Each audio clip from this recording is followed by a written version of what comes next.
Copy, confirmed off. I did hear earlier that they got the okay to unstow the floater cams. So maybe if we're lucky, we might get a little bit of a hello from Bob and Doug. Fingers crossed. It's going to be incredible to see this flight test, though, because, I mean, imagine if you were sitting in the cockpit of like an F-18 the first time somebody flew it or something. I mean, these are test pilots test piloting a spacecraft, and we're going to be looking right over their shoulder, and it's an incredible, like, I'm really excited to see this and to just really be with them their whole flight up to space. They'll have this, and then we'll have another burn coming up in a little less than 50 minutes from now. That'll be the second one. Will be a boost burn to really raise up that orbit as they begin to chase down the International Space Station. Then for the rest of the day, the crew doesn't have a whole lot. They'll have their evening meal, which we'll go through in a little while, and then it'll be time for bed. They'll have about 8 hours scheduled for sleep, and then they'll be able to wake up tomorrow and do that final approach and docking to the International Space Station. So it's already been a long day for them. They've only got a few more things, and then they'll be able to kind of kick back and enjoy outer space for a little bit. Yeah. And like we said before, this far-field manual flight test that's coming up is the opportunity for them to is the opportunity for Bob and Doug to take manual control of the Dragon spacecraft, just to demonstrate that it is possible to do so in the event that they need to steer it themselves. This is a demonstration mission, so this far-field manual flight test is actually one of our big test objectives for this mission. So that'll be really exciting to see. But touching on the point that Dan said, which, by the way, that test should be coming up in a... And Dragon SpaceX, for awareness, we're back on board. Dragon copies. Welcome aboard. All right, so that was the confirmation that we should be getting camera views inside the cabin once again. And there we got them. So we can see they're looking at their touch screens, preparing for this manual test that will be coming up in about 30 seconds.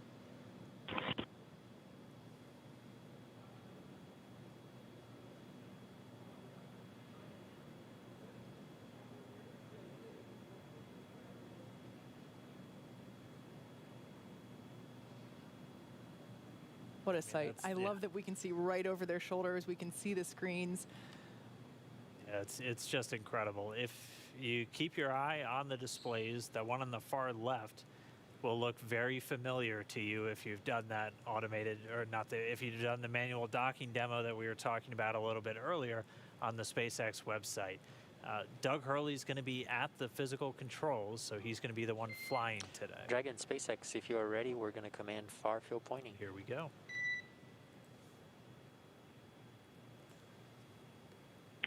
We are ready. Copy. I'll give you the go after the transition is verified.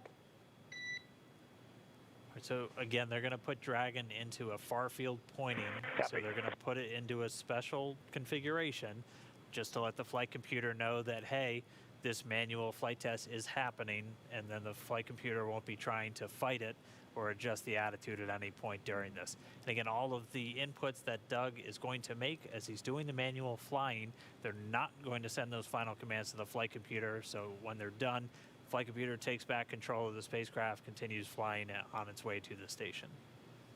Yeah, so I would imagine that right now, they must be really excited to conduct this test. Bob and Doug are test pilots. This is what they live for. And for them to have the opportunity to test out a completely new vehicle, this upcoming test is certainly something that I'm sure they've been looking forward to. So we're just going to continue to stand by. We'll get this test started. We'll be hopefully over their shoulder the whole time, and we'll bring you the results after it's concluded.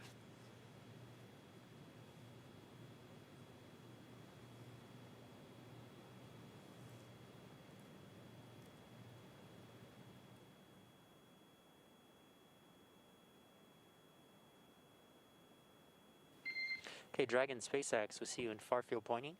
You are go to perform manual piloting test per 4.042, far field manual piloting. The test must be completed by 21:26.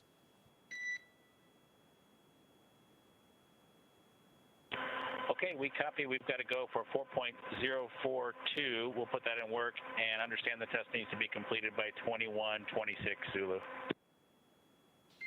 Good read back.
This is Mission Control Houston. For those of you watching, Bob and Doug are inside the Crew Dragon vehicle performing the manual flight test. You can maybe see a little bit on the front screens here from the inside cabin. Bob and Doug manually piloting the Crew Dragon. They're in something called local vertical, local horizontal. If you were to orbit around the Earth and not be in LVLH, you'd pretty much be staying at the same attitude as you orbit the Earth. The LVLH attitude pretty much points you towards the horizon, so you can follow the horizon as you orbit the Earth.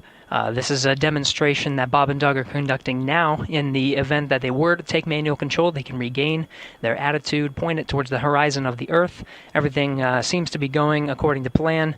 You can hear some of the Dragon teams saying they might be smiling a little bit as everything's going towards the manual flight test, and right according to plan. They had trained for this a lot on the ground in various simulations. Doing this manual test in orbit will give a nice relative perspective on how the Dragon performs in simulations versus the real thing. This is the first of two manual flight tests, the first one being a far field demonstration pointing toward the horizon of the Earth. It's called far field because it's far from the International Space Station. There's one more called the near field, and it's, you guessed it, close to the International Space Station. Dragon will point its way towards the International Space Station and perform a manual flight test, essentially changing its orientation in various axes, X, Y, and Z, and making sure that control is as expected. That coming up a little bit closer to docking. Right now, everything's looking good for this manual far field flight test. test. From here in Mission Control Houston, we're watching very closely. Back over to you over in Hawthorne. Hey, thanks, Gary.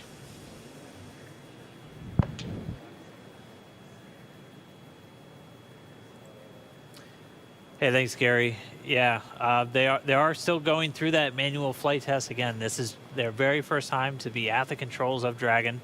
They're putting it into that LVLH, so they're literally just using the Earth as kind of their guide point to realign Dragon. So they're essentially flying over it like an airplane when they're in this configuration. The nose cone of Dragon pointed forward into their velocity vector, so the direction that they're going. And then the bottom of the spacecraft, or essentially where Bob and Doug's feet are when they're in their seats, is pointing back down towards the Earth. So they're just sending commands to the thrusters, primarily those service section thrusters. There's 12 of them around the lower part of the Dragon spacecraft that are used for what we call attitude control, which is what they're testing out right now. And they're just going to continue to do this. And this is really their last major task for the day. And it has been a day for sure. After they perform this test, they will have the opportunity to have their evening meal. We'll talk more about that in a little bit, but it's safe to say that if I were an astronaut, I would definitely have an appetite right now, and I would most certainly be looking forward to having my dinner. Yeah, our video views on board Dragon will be a little broken up over the flight there. We'll obviously get a lot of great views of the spacecraft on its final approach to the International Space Station tomorrow morning, which we are going to be looking forward to. Again, it's about a 19-hour trip from launch till docking. We'll be looking forward to that docking tomorrow morning.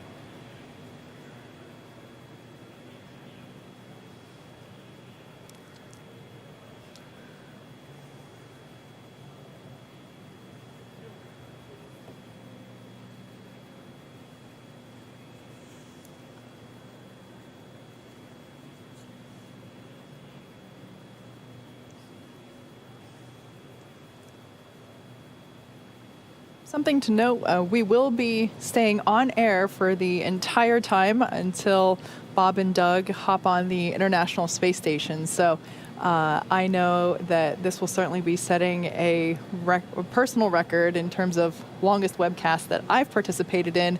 I think second place was the Demo 2 Splashdown, or excuse me, the Demo 1 Splashdown webcast. But yeah, we will certainly be live this whole time, bringing you updates from Bob and Doug as they approach the International Space Station and eventually climb on board. And we'll be live even overnight as they go through their sleep period. Be bringing you just some highlights from throughout the day, including what we're seeing right now. And then we just really want to stay with them the whole way just to make sure everything is going well with their flight as they make this historic first trip on a commercial spacecraft to the International Space Station. But right now, we're back inside the cabin. Doug Hurley on the left there, Bob Behnken on the right. Doug Hurley sending inputs to the Dragon spacecraft through that touchscreen and then manually adjusting. You can see right in the center of his crosshair, it looks like the screen is kind of split in half between light and dark. The light part of the screen in the bottom, that's planet Earth. And SpaceX Dragon for 4.042, we see ourselves down through step 2.6. We'll have some comments on the thermal camera blanking out during the maneuver, which was different from training, but other than that, we think we're ready to move on to section 3. Copy. Yeah, we saw those flickers as well, and we are ready to copy your words and copy you're moving into section 3. Okay, we're going to go ahead and pick up in section 3. Here comes far field coast. Copy.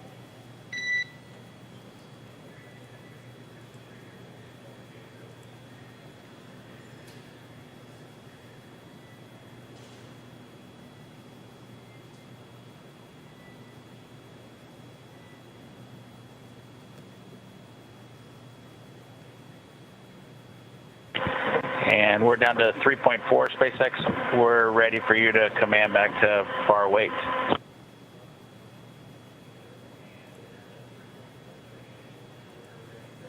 Copy.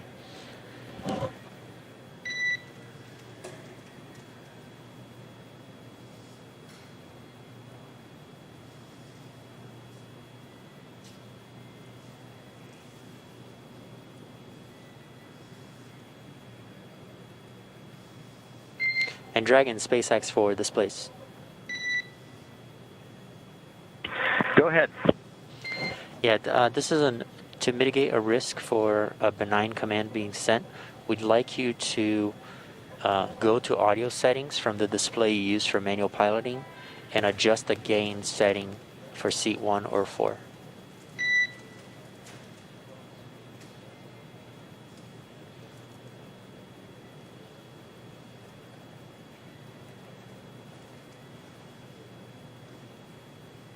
Okay, that's complete, and I did it on seat 1.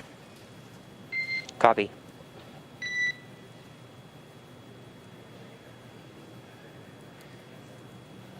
And expect the transition to far weight momentarily. Okay, copy that.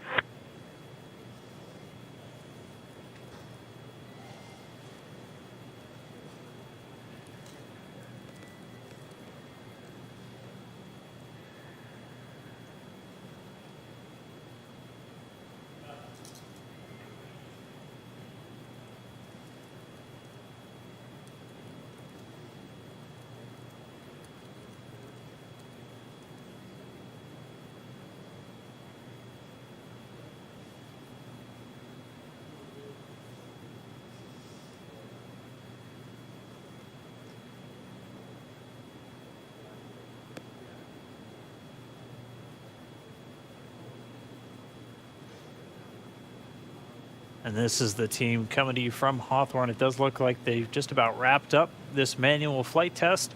So again, we're able to watch Doug Hurley, the commander of Demo 2, take control of the Dragon spacecraft using those touchscreen displays. At this point, they're handing control back to Dragon's flight computers, and that'll be the last major task for them other than dinner. Yeah, so as we can see on their screens there, they are completing, and like we mentioned before, we do have a simulation available online if you want to check out what it's like to steer Dragon manually yourself. Just head on over to, I believe it's iss-sim.spacex.com. Yep, that's the one. And at this point, you've seen what the actual Dragon controls look like. So the ones online will look very familiar. Looks like we did just lose that ground station connection, so the video drops out inside the cabin. But that's one major flight test in the book. That's one of our major milestones for this mission. Again, it's a demonstration mission, so we're trying to really put the Dragon spacecraft through the paces. The next thing that's going to be coming up for them is their first meal on board Dragon. Yeah. So just real quick, that view that you see there on your right-hand side, that's coming to us live from the International Space Station, Bob and Doug's ultimate destination for this particular mission. Dragon SpaceX, you are now back in far weight. You're welcome to start your meal at your discretion. We've reconfigured interior cameras to no interior, and enjoy your new spaceship. We are definitely doing that. Yeah, let us do a little housekeeping and get a little bit of dinner, and we'll call you back and bring you on board once we get everything cleaned up. But it's been a spectacular spaceship so far. Congrats to the Dragon teams and obviously everybody there in Hawthorne that's done all this work to get us up here. Thanks, guys. Boost burn is in 30 minutes, and next time you'll hear from us, it will be with Laura.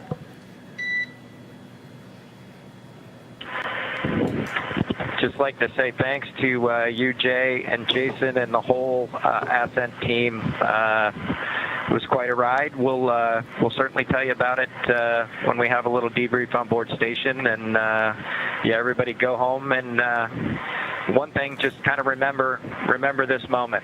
It's been pretty incredible, and you guys have a great night. Thanks. You too, and we'll be following along.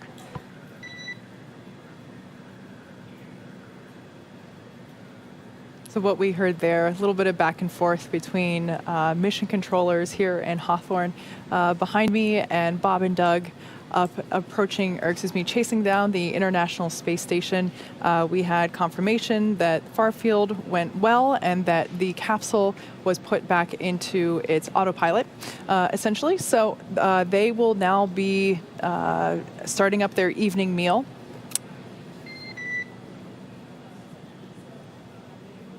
Okay, I guess there was no comms there.